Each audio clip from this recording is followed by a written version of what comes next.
నమస్తే అండి. ఈరోజు నేను, మా అమ్మ, మా పిన్ని, మా చెల్లి కలిసి మధ్యాహ్న స్వామి గుడికి వెళ్తున్నామండి. మార్నింగ్ 5కే బస్ స్టాండ్‌కి వెళ్ళిపోయాము. కానీ బస్సు దాటిపోయింది. తర్వాత వచ్చే బస్సు ఎక్కి వెళ్ళమన్నారు మమ్మల్ని బస్ స్టాండ్‌కి ఫోన్ చేసి అడిగితే. మేము మధ్యాహ్న స్వామి గుడికి వెళ్ళాలంటే జంగారెడ్డి బస్సు ఎక్కాలండి. అది 6కి ఉందంట. అదే ఎక్కెళ్ళాము ఇంకా. నేను మా చెల్లిని ఫస్ట్ టైం చూపిస్తున్నాను కదా యూట్యూబ్‌లో. మా చెల్లి చాలా ఎక్సైట్మెంట్ ఫీల్ అయింది. మా పిన్ని వాళ్ళ ఇంటికి మా ఇంటికి ఒక 10 ఇల్లులు తేడా అంతేనండి. ఇల్లులు దగ్గరే కాబట్టి వాళ్ళు ఎక్కడికి వెళ్ళినా మేము ఎక్కడికి వెళ్ళినా సరే కలిసి వెళ్ళే అలవాటు. అలాగే ఇప్పుడు కూడా కలిసి వెళ్తున్నాము. మా అన్నయ్య మా తమ్ముడే మిస్ అయ్యారు ఈసారి. బస్సు అయితే అసలు ఖాళీ లేదు. నా వెనకాల మా పిన్ని వెనకాలేమో మా చెల్లి వెనకాల మా అమ్మ అలా కూర్చున్నారు. కానీ కాసేపటికి బస్సు ఖాళీ అవ్వగానే మా చెల్లి వచ్చి నా పక్కనే కూర్చుంది. విండో సీటే కావాలని చెప్పి విండో సీట్లోనే కూర్చుంది. నేనంటే అప్పుడప్పుడు బయటకు వస్తాను కానీ మా చెల్లి అస్సలు బయటికి రాదండి. ఎక్కడికి కూడా వెళ్ళదు పెద్దగా. అందుకని తను కొంచెం సరదా పడుతుందని విండో సీటింగ్కి ఇచ్చేశాను. గుడికొచ్చేసాక మా అమ్మ, మా పిన్ని వాళ్ళేమో చిన్నప్పుడు మేము వచ్చినప్పుడు మధ్యాహ్న స్వామి గుడి దగ్గర ఎలాగుండేదో, ఇప్పుడు ఎలా మారిపోయిందో ఇవన్నీ మాట్లాడుకుంటున్నారు. ఇక్కడున్న పంట పొలాలన్నీ చెరుకు తోటలేనండి అప్పుడు.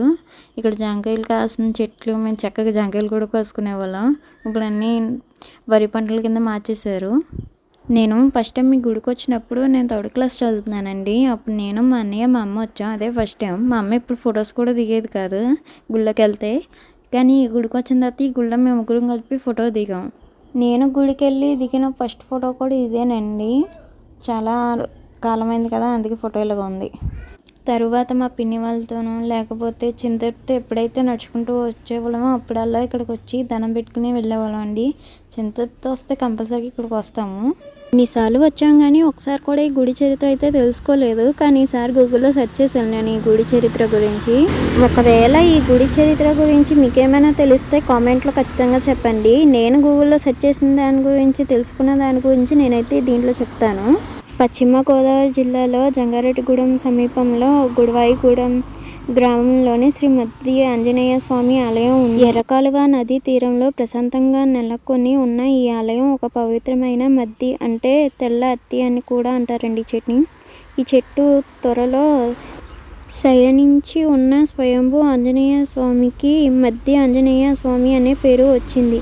ఈ గుడి చరిత్ర పద్మపురాణం ప్రకారం ఈ కథ ఒకే ఆత్మ 3 యుగాల్లో చేసిన ప్రయాణం చుట్టూ తిరుగుతుంది. త్రేతాయుగంలో రావణుడి సైన్యంలో మాధవాసురుడు అనే ఒక రాక్షసుడు ఉండేవాడు. అతను రాక్షస వంశానికి చెందినవాడైనప్పటికీ స్వతహాగా శాంత స్వభావాన్ని మరియు హనుమంతుడికి గొప్ప భక్తుడు. రాముడు రావణుడి మధ్య జరిగిన ఇతిహాస రామాయణ యుద్ధంలో మాధవాసురుడు యుద్ధం చేయవలసి వచ్చింది. శ్రీరాముని పక్షాన హనుమంతుడు పోరాటం చేసినప్పుడు అతను తన ఆరాధ్య దైవంపై ఆయుధం ఎత్తలేక అతను తన ప్రాణాలను అర్పించి హనుమంతుని నామాన్ని జపిస్తూ తుది శ్వాస విడిచాడు. అతని భక్తి కారణంగా ఆత్మ ద్వాపర యుగంలో మాధవకుడిగా పునర్జన్మించింది. మరోసారి విధి వల్ల కౌరవ సైన్యంలో భాగమయ్యాడు. కురుక్షేత్ర యుద్ధంలో అతను అర్జునుడి రథం మీద ఉన్న జెండాను చూశాడు.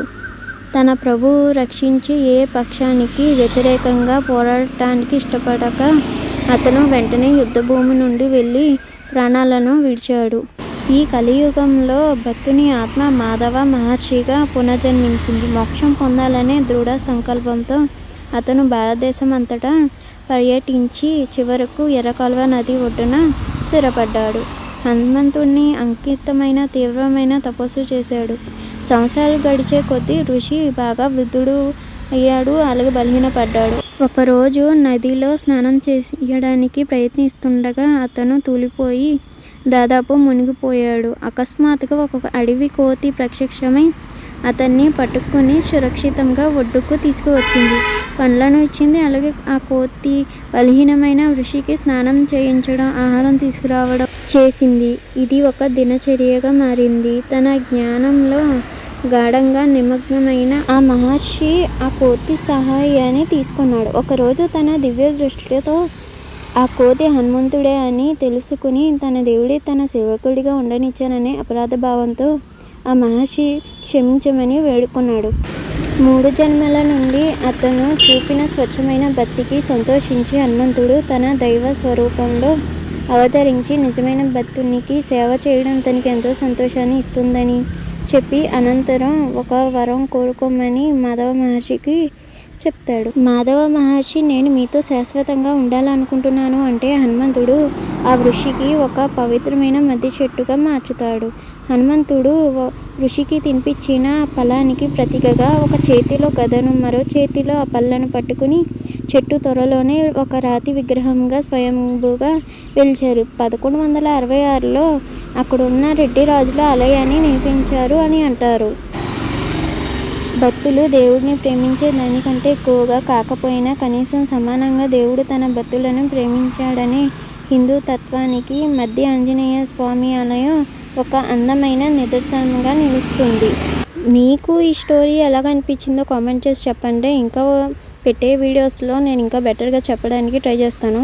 ఎప్పుడు మేము ఈ గుడికి వచ్చినా సరే గుడికి వచ్చి ప్రదక్షిణాలు చేసి దర్శనం చేసుకుని భోజనానికి వెళ్ళే వాళ్ళం తప్ప గుడి చుట్టూ ఉన్న ప్రదేశాలని ఎప్పుడు చూడలేదు. ఈసారి నేను మా చెల్లి వెళ్ళి చూద్దామని మా అమ్మని మా పిన్ని పర్మిషన్ అడిగితే ఇద్దరు వెళ్ళమనే చెప్పారు. ఇంకిద్దరం చక్కగా చుట్టూ తిరిగేసి వచ్చేసాం. ఆంజనేయ స్వామి గుడి పక్కన ఉన్న ఈ గుడిలో వెంకన్న బాబు, పద్మావతి దేవి అలాగే లక్ష్మీదేవి ఉన్నారు. నేనైతే ఇదివరకు ఒక్కసారి వచ్చాను ఈ గుళ్ళోకి, తర్వాత మళ్ళీ రాలేదు ఎప్పుడూను. మా చెల్లి ఈ గుళ్ళోకి వచ్చి వెంకన్న బాబుకి మాత్రమే దండం పెట్టుకుని వెళ్ళిపోదాం అందే. నేను మాత్రం అలా కుదరదని చెప్పి పద్మావతి దేవికి, లక్ష్మీదేవికి, హనుమంతునికి దండం పెట్టించి తీసుకొచ్చాను మా చెల్లిని. కాసేపు గుళ్ళో కూడా కూర్చోపెట్టాను. మా పినాల దగ్గరికి వెళ్ళిపోదామని చాలా తొందరపడింది అది, కానీ నేను దాన్ని వెళ్ళనివ్వలేదు. ఈ గుడి చుట్టూ చూద్దాం రాక అని నన్ను తీసుకెళ్ళింది. సరే అని నేను వెళ్ళాను. చుట్టూ అంత బాగానే ఉంది, కానీ గుడి వెనకలికి వెళ్ళి గోడెక్కి చూస్తే కోనేరు కనిపించింది నాకు మా చెల్లికి. కోనేరు దగ్గరికి వెళ్ళి చూద్దాం, దాన్ని కూడా వీడియో తీద్దామని ఇద్దరం కలిపి వెళ్ళాము. ఇలా నడుచుకుంటూ వెళ్ళేటప్పుడు మా ఇద్దరి కాళ్ళు బాగా కాలేదు, కానీ పర్లేదులే అని ఇద్దరం కలిపి నడుచుకుంటూ వెళ్ళాము. మేము ఎప్పుడూ చుట్టూ తిరగలేదు కదండి, ఇదే ఫస్ట్ టైం కదా కోనేరు చూడడం. ఈ కోనేరు ఎప్పటి నుంచి ఉందో మాకైతే తెలియదు, కానీ ఈ కోనేరు చూసినప్పుడు అర్థమైంది మాకు ఈ మధ్యన ఇది కట్టించారేమో అనిపించింది. నేను ఆ కోనేరుని వీడియో తీస్తుంటే మా చెల్లి నన్ను ఒక్కదాన్ని వదిలేసి వెళ్ళిపోతుంది. నాకైతే పిచ్చ కోపం వచ్చేసింది మా చెల్లి మీద అలా వదిలేసి వెళ్ళిపోతుంటే.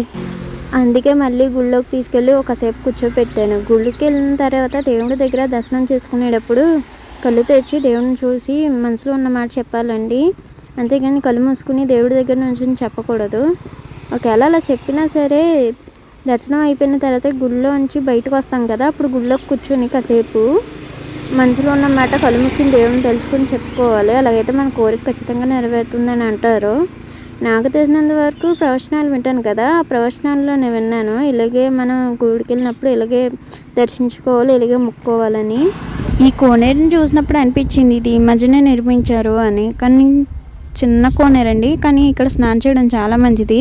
పురాతన కాలంలో చాలా వరకు కోనేరులను సహజ సిద్ధమైన బుగ్గలపై నిర్మించారు. దేవునికి అభిషేకం చేసిన పసుపు, కుంకుమ, చందనం, పచ్చకర్పూరం, తులసి వంటి ఆయుర్వేద మూలికలు క్రమం తప్పకుండా ఈ నీటిలో కలుపుతారు. ఈ ఖనిజాలు మూలికలు చర్మ సమస్యలను తగ్గిస్తాయి. అందుకనే మనం కంపల్సరిగా గుడికి వెళ్ళినప్పుడు కోనేరులో స్నానం చేయాలి.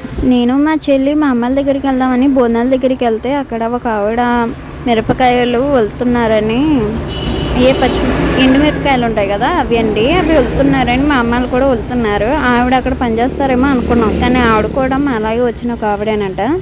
ఇలా సేవ చేయడం మంచిది కదా అని అక్కడ వంటశాలలోకి వెళ్ళి వాళ్ళు పని చేస్తున్నారు. అలాగే మా అమ్మ మా పిన్ని కూడా వెళ్ళి సాయం చేశారు. నేను వెళ్ళి కొన్ని ఎండుమిరపకాయలను ఒలిచాను, కానీ పాపం వాళ్ళు చాలా కష్టపడుతున్నారండి అంత ఎండలో వంట చేసి. నిజంగా అది చేయడం వల్ల వాళ్ళకి చాలా పుణ్యం వస్తుంది అనుకోండి, అలాగే మనసు కూడా ప్రశాంతంగా అనిపిస్తుంది. వాళ్ళ వల్ల చాలామంది భోంచేసి వెళ్తున్నారు కదా. ఇక మేము భోంచేసి ఇంకా బయలుదేరిపోయాము. వెళ్ళేటప్పుడు మా పిన్ని వాళ్ళు మాకు ఐస్ క్రీమ్ కొనిస్తానని చెప్పారు. మా అమ్మేమో రోడ్ సైడ్ కొనుక్కుందాం అని చెప్పి అందని సరే అని వెళ్ళాము. తీరా చూస్తే రోడ్ సైడ్ ఐస్ క్రీమ్ బండ్లు లేవు. మేము పోయినసారి వచ్చినప్పుడు ఇక్కడ ఐస్ క్రీమ్ రోడ్ సైడ్ చాలా మంది పెట్టారు. మా చెల్లి ఐస్ క్రీమ్ లేదని అలిగింది, నేనైతే పర్లేదు అని వదిలేసాను. మీకు ఇలాంటి వీడియోస్ ఇంకా చూడాలనుకుంటే మా ఛానల్ని సబ్స్క్రైబ్ చేయండి, అలాగే ఈ వీడియోకి ఒక లైక్ ఇవ్వండి. మళ్ళీ నెక్స్ట్ వీడియోలో కలుద్దామండి. బాయ్.